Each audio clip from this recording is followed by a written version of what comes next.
A lo largo de los años, la estructura dramática fue cambiando. Sin embargo, el nuevo paradigma que se presentaba iba a ser totalmente revolucionario, ya que la estructura dramática estaba cambiando en el siglo XVIII y por lo tanto seguiría cambiando. Lo que hizo Strindberg fue totalmente fantástico. Los datos, vida y toda la información de los dramaturgos estará en este programa a partir de ahora. No hay forma de saber exactamente cuánto Chekhov influyó en nuestra vida. Estoy casi seguro de que Strindberg fue el mejor dramaturgo de la época, sin duda alguna. Así que quédese en este programa porque está por ver Dramaturgos al desnudo, literatura en su máxima expresión.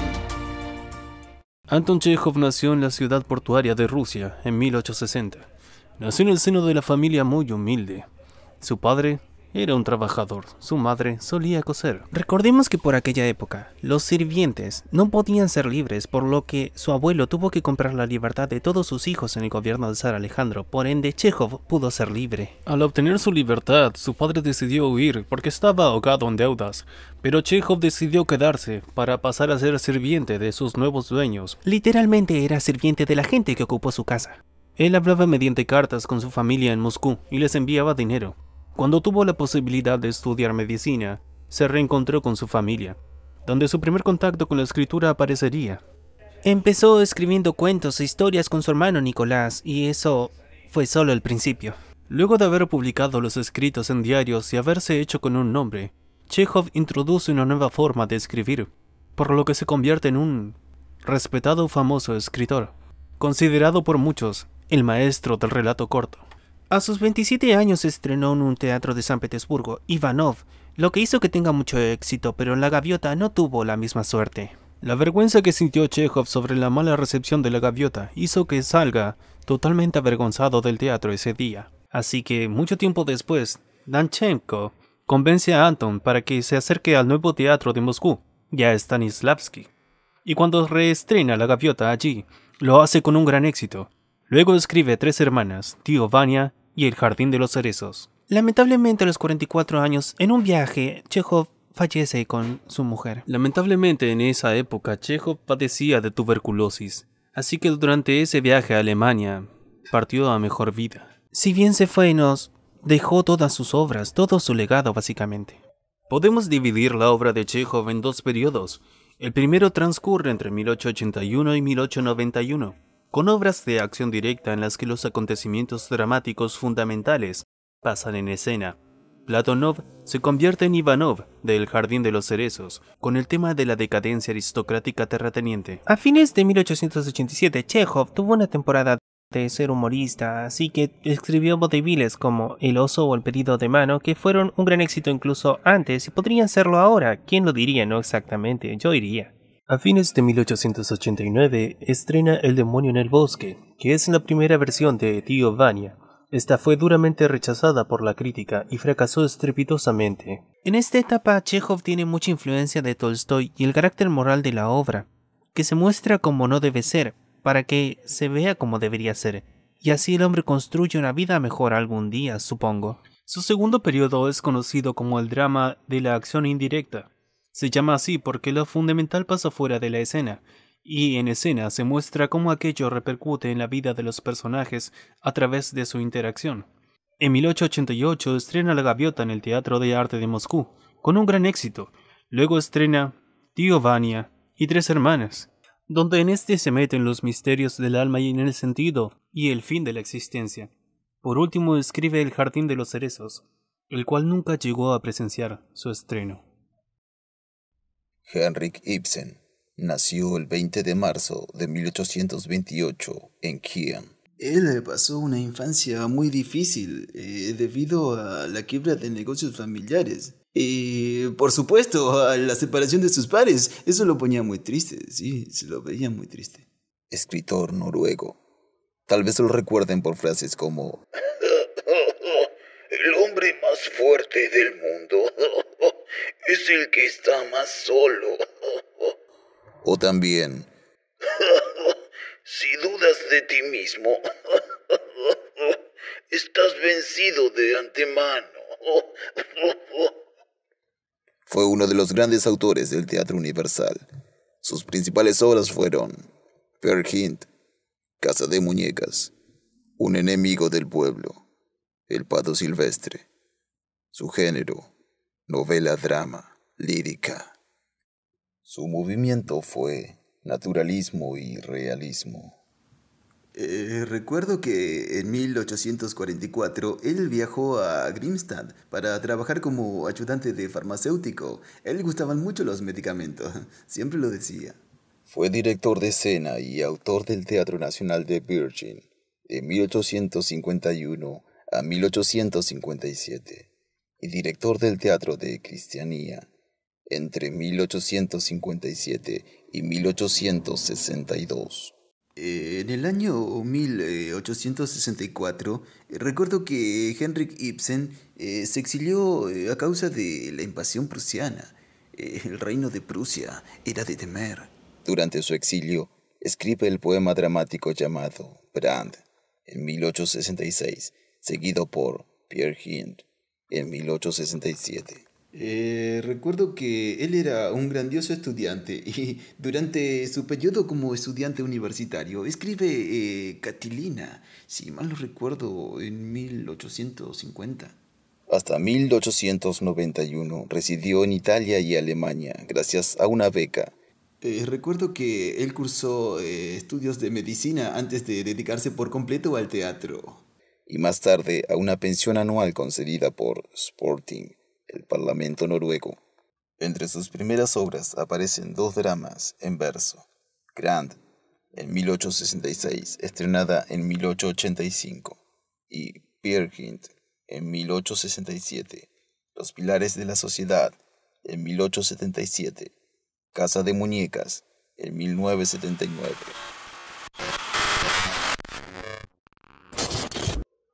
Yo recuerdo que esta obra provocó un gran escándalo. Su osada descripción de una mujer critica su aparentemente idílico matrimonio a causa de su disconformidad en el rol subordinado que le toca desempeñar en él. Es que su imagen era de una heroína fuerte e independiente, en contraste con un marido débil, aferrado a su rol patriarcal. ¿En qué cabeza cabe que eso puede ser posible? ¡Oh, demonios! Yo no lo comprendo. En 1881 escribió Los espectros y Hedda Gabler en 1890.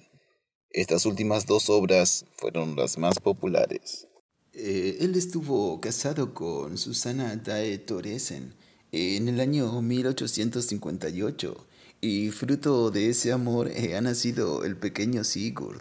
Era encantador ese pequeño. También escribió Un enemigo del pueblo en 1882.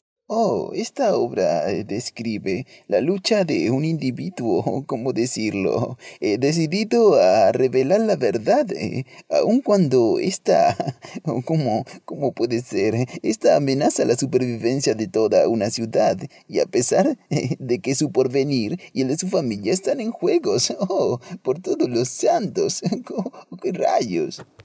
Luego escribió El pato silvestre en 1884. Rosman Shorewolf en 1886, La dama del mar en 1888, El maestro contratista en 1892 y Al despertar de nuestra muerte en 1900. Además, Henrik Ibsen fue un poeta importante. Publicó un libro de poemas en 1871. Editó su última obra dramática, Cuando despertemos de los muertos, en 1899, llamándola Epílogo dramático.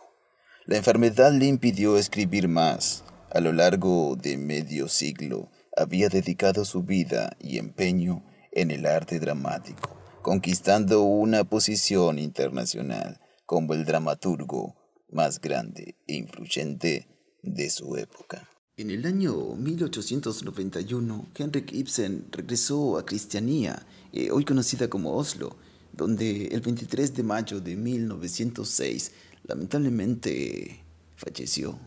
Todos recordaremos su nombre, Henrik Ibsen.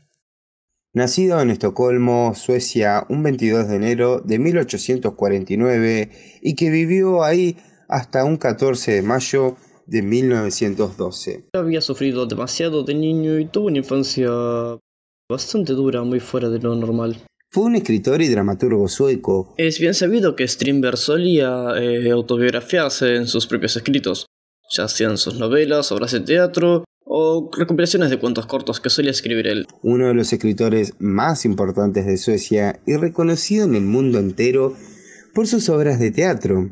Se lo considera como el padre y renovador del teatro sueco y el precursor del teatro de la crueldad y del teatro del absurdo. También, a sus 20 años de edad, comienza su carrera literaria y su extensa particularidad en su producción. Volviendo a lo anteriormente mencionado, es bien sabido que Strindberg se autobiografiaba en sus propias novelas, escritos y obras de teatro, siendo la primera El Cuarto Rojo, en el cual él hablaba sobre un hombre que quería ser escritor y vivir de ello, puesto que reflejaba su mayor deseo, el de ser escritor. También seguido de esta se conoce la novela El Hijo de la Sierva, en la cual él es el siervito, el hijo de la sierva, y la sierva su madre, representando esta la primera parte de su vida. Y luego seguido del libro Fermentación, el cual habla sobre cómo su modo de vida cambia drásticamente y cómo sus trastornos mentales empiezan a demostrarse. Es una novela bastante fuerte, pero su forma de escribir cambia radicalmente, siendo esta una muy nueva, que lo ha llevado a recoger a más de 60 volúmenes que incluye todos los géneros literarios. En una etapa de su vida le interesó la fotografía y la pintura. También se obsesionó un poco por la alquimia. Es bien conocido que Strindberg padecía de varios trastornos mentales, padecía de bipolaridad y de esquizofrenia. Strindberg, con una personalidad esquizofrénica, durante la mayor parte de su vida se sintió acosado y perseguido. Esta particularidad lo denotó demasiado en sus obras, de manera tal que especialmente le dio fuerza y dramatismo. Volviendo con el tema de la psicología, Strindberg utilizaba mucho los aspectos psicológicos para sus obras de teatro y sus personajes, como también utilizaba el subconsciente como forma de escenografía. Sus obras más notables fueron El Padre, La Señorita Julia, Enfermo, El Sueño, pero especialmente nosotros nos centralizamos en Señorita Julia, una obra principal que abordamos. ¿Por qué? Porque prácticamente esta obra de teatro expresionista, escrita por él en 1888, aborda las diferentes temáticas de esa época, con respecto a las clases sociales, el amor, la lujuria y la batalla de los sexos, con un gran fuerte determinismo. A ver, ¿qué quiere decir esto?